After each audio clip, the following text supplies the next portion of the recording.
ഇന്നലെ ആദ്യം ഒരു കേസ് കൊടുത്തിരുന്നു, അതിൽ ചോദ്യം ചെയ്ത് വെച്ചു. പക്ഷേ വീണ്ടും അങ്ങനെ ഒരു പ്രശ്നം ഉണ്ടാക്കുന്നു, കേസ് കൊടുക്കുന്നു.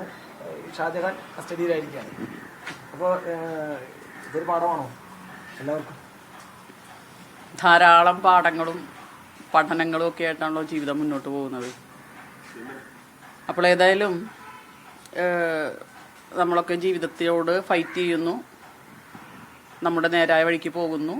മാർഗതടസ്സങ്ങൾ ഉണ്ടാക്കാൻ ബോധപൂർവം ശ്രമിക്കുന്നവരെ നമ്മൾ ആ തടസ്സം മാറ്റി മുന്നോട്ട് പോകുന്നു. അങ്ങനെ മുന്നോട്ട് പോകുമ്പോൾ ഒരു ജനാധിപത്യ രാജ്യം എന്നുള്ള നിലയ്ക്ക് ഭരണകൂടം ഉറപ്പ് തന്ന തടസ്സങ്ങൾ നീക്കാനുള്ള എല്ലാ സഹായങ്ങളും ഉപയോഗിക്കാൻ കഴിഞ്ഞു. അതിന് കേരള പോലീസിനോട് ഒരു ബിഗ് സല്യൂട്ട്. രണ്ടാമത്തെ പരാതിയുടെ പശ്ചാത്തലം എന്തായിരുന്നു? അത് നിങ്ങൾക്കൊക്കെ അറിയാമല്ലോ.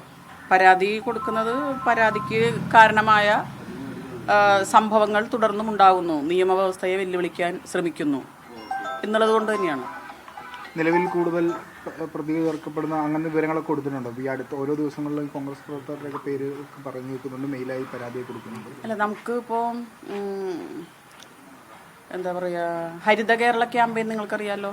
മാലിന്യമുക്ത നവകേരളം. ആ മാലിന്യമുക്ത നവകേരളം എന്നുള്ള ലക്ഷ്യം സാക്ഷാത്കരിക്കണമെങ്കിൽ നമ്മളെല്ലാവരും അതിൻ്റെ ഭാഗമാകണം, ആ ക്യാമ്പയിൻ്റെ ഭാഗമാക്കണം.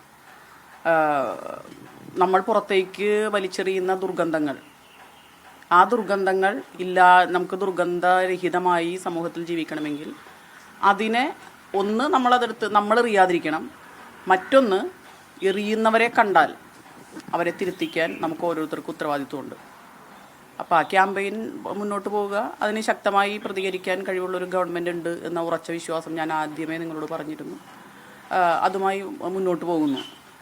പിന്നെ ഒളിഞ്ഞിരുന്ന് മാലിന്യങ്ങൾ എറിയുന്ന ആളുകളെ നമുക്ക് എല്ലാവരെയും അടിച്ച് തൂത്ത് വൃത്തിയാക്കാനൊന്നും പറ്റില്ല. പക്ഷേ ഈ മാലിന്യം വൃത്തിയാക്കാൻ ഉത്തരവാദിത്വമുള്ളവർ, ആ ഉത്തരവാദിത്വമുള്ളവർ ആണ് എന്ന് ബോധ്യപ്പെട്ടാൽ അതിനെതിരെ പ്രതികരിക്കാനുള്ള ഒരു പൗരൻ്റെ ഉത്തരവാദിത്വം, അതാണ് ഞാൻ ഏറ്റെടുത്തത്. അതുപോലെ ധാരാളം സ്ത്രീകളും ഏറ്റെടുത്തിട്ടുണ്ട്, പുരുഷന്മാരും ഏറ്റെടുത്തിട്ടുണ്ട്. ആ മാലിന്യത്തെ നിർമ്മാർജ്ജനം ചെയ്യാനുള്ള ഉത്തരവാദിത്വം എല്ലാ മനുഷ്യരും ഏറ്റെടുക്കുന്നു. അതിൻ്റെ ഭാഗമായി ഞാനും ഏറ്റെടുത്തു. അതിനൊരു റിസൾട്ട് ആദ്യമായി ഉണ്ടായിരിക്കുന്നു. കേരള പോലീസിന് സല്യൂട്ട് ചെയ്യുന്നു. കേരളത്തിലെ ഗവൺമെൻറ്റിൽ ഉറച്ച വിശ്വാസം ഉണ്ട്.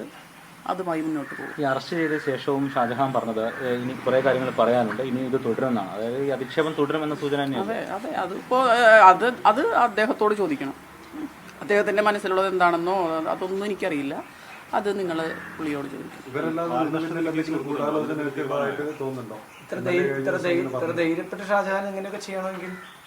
അതൊക്കെ പോലീസ് കണ്ടെത്തട്ടെ. അതൊന്നും ഞാൻ പറയണ എങ്ങനെയാ, അതൊക്കെ പോലീസ് കണ്ടെത്തട്ടെ. അപ്പം അതിനെതിരെ നമ്മൾ ഫൈറ്റ് ചെയ്യുന്നു. 20-ാം നൂറ്റാണ്ടിൽ ജീവിച്ചിരുന്ന അമേരിക്കൻ റൈറ്ററായിട്ടുള്ള ഏണസ്റ്റോ ഹെമിംഗ്വേ, അദ്ദേഹത്തിൻ്റെ ഒരു നോവലുണ്ട്, the old man and the see.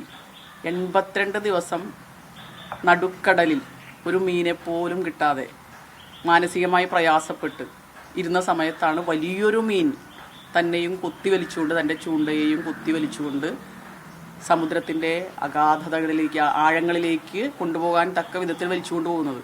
പക്ഷെ ഫൈറ്റ് ചെയ്ത ആ മനുഷ്യൻ ആ മീനുമായി, അതിൻ്റെ എല്ലുമായി മുള്ളുമായി കരക്കടിയുന്നതാണ് ആ നാട് കാണുന്നത് എന്നാണ് ആ പുരസ്കാരം ലഭിച്ച ആ നോവൽ പറയുന്നത്. ഇന്ന് നമ്മളിപ്പോൾ ഇന്ത്യ മുഴുവൻ നവരാത്രി ആഘോഷിക്കാൻ പോവാണ്. നമുക്കതിൽ നിന്ന് കിട്ടുന്നത് ഏത് ഐതിഹ്യങ്ങളും പുരാണങ്ങളും നമുക്ക് തരുന്നത് നിലനിൽക്കുന്ന സാമൂഹ്യ ജീവിതത്തിൽ സാമൂഹ്യ തിന്മകളെ നേരിട്ട് കൊണ്ട് മുന്നേറാനുള്ള കരുത്താണ്. നവരാത്രി സങ്കല്പം നിങ്ങൾക്കറിയാലോ. എല്ലാ ദേവന്മാരും പരാജയപ്പെട്ടിടത്ത് ദുർഗായുടെ അവതാരം വരികയാണ്.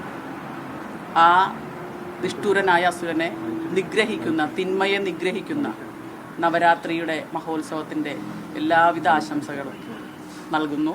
നന്ദി.